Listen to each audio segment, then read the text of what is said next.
I woke up to the sound of large chunks of steel being dropped on my roof at around 9 o'clock, 8:30 actually, and came to understand that the day had come to cut away the resealing of my bathroom. And so I didn't really ever get to breakfast. I made myself a cup of tea and began cleaning out the insulation and doing whatever I could to prevent the fire that I knew was coming sooner or later. And they're small fires. No one died. Actually, we'll be fine. You know, the only potential problem is these pipes. Otherwise, we're fine. There's no more insulation.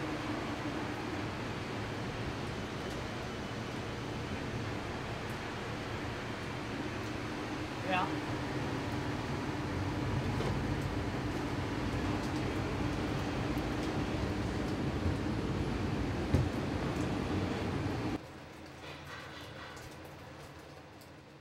During the parties, they will bring in a stack of subwoofers, 8 feet tall, 12 feet wide, stack them directly on top of my roof.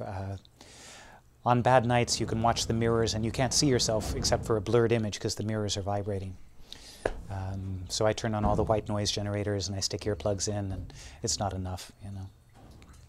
But when you have a goal, when you have a dream, and it's something worth fighting for, these are problems, these are things to tell your grandkids, these are part of the story. I think the only question is, you know, is there enough gas in the tank to keep going?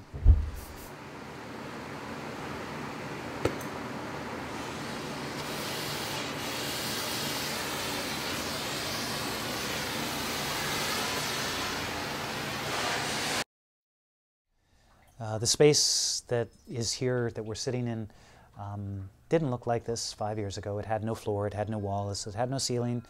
It was crisscrossed with 4.5 tons of steel beams.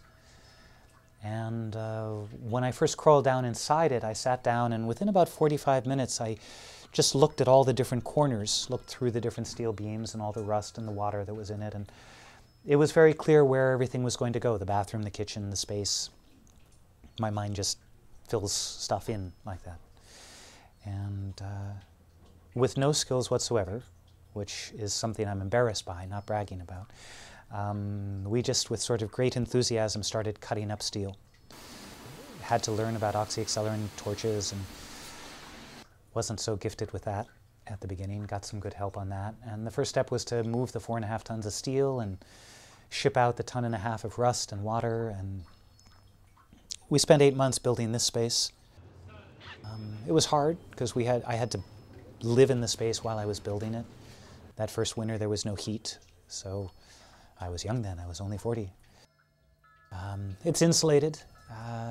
We've completely redone all the electrical last summer in order to get me through this winter. It's all up to code. It's actually legal, though technically it's zoned only for storage, not for actual habitation. I had danced and trained and performed in California till I was 27. I came to New York. I started way too late as a dancer to ever have a fully A-grade professional career. And as a result, I began searching out what can I use for alchemy, for personal transformation. Gyrotonics is an extraordinary system. It is complete in and of itself. It involves basically the idea that tissue conditions itself better through a circular pattern. I've been influenced by that. I can't not be. But I'm also a modern dancer, and I also have a lot of background in terms of counseling work and body work. And so those disciplines inform me in my own teaching and training as well. Given that information, I decided, all right, let me develop some other equipment, pieces like this one and here, that have the same benefits inherent in what changed me, but also create a context where someone can go further. My goal was not to create equipment. When I began, I had no interest in designing new equipment. I was quite happy with my mentor's equipment. That was just fine. As I began the project, I was trying to create enough equipment that 20 dancers could train at the same time as I demonstrated on a piece of equipment. And I figured once I had accomplished that, I would stop making equipment.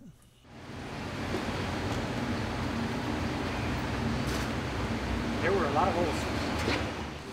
My friends, my family all encouraged me to move out of the barge, to join the human race and live in Manhattan. And I hear that. There's also, however, a complementary edge that I find here. The fact that I am always on gives me an edge when I walk into the shop. The fact that I am used to problem-solving extraordinary things, from how do we stop the drip to how do we quiet the drip. As they say, comfort is the enemy of creativity. It's deadly. It will put you to sleep. Out here on the barge, I am painfully awake, and it serves my mission. How do I plan to solve this? I'm failing daily. Stacked in the corner is all our exotic hardwoods that we need to start shaping into what we call the handle unit. We rarely run into what I would call a problem with the manufacturing. We run into lots of places where we haven't found the idea that's going to solve the technical dilemma, but that's just a creative exercise at this point. We almost look forward to that because it means, wow, we get to change it. It's going to be really different than we thought. The problems, the limitations, are something that when I began this project at 40, I had not foreseen. There is a captain and there is his ship. And in the hoisting of this heavy dream up to somewhere, I, Bill Hedberg, have become the weak link in the system. No. There's a very special, creative, unique individual side of me who creates this wild place and this project. He's doing great. That's not where the problem lies. There's a very normal side of me who has a longing for love, companionship, comfort, safety. The things that if we don't get enough of on a given day result in a kind of fatigue and exhaustion which sleep does not heal. That is where I have failed, and that is what has almost grounded this project. It's warm weather, and I have a promise. I say this in front of videotape, that I will not spend another winter here on the barge. I can't. I'll die. I'll physically die. If I quit, if I leave the barge, the dream doesn't happen. This dream of the school does not happen without me. And the life that I look forward to without that dream isn't worth living.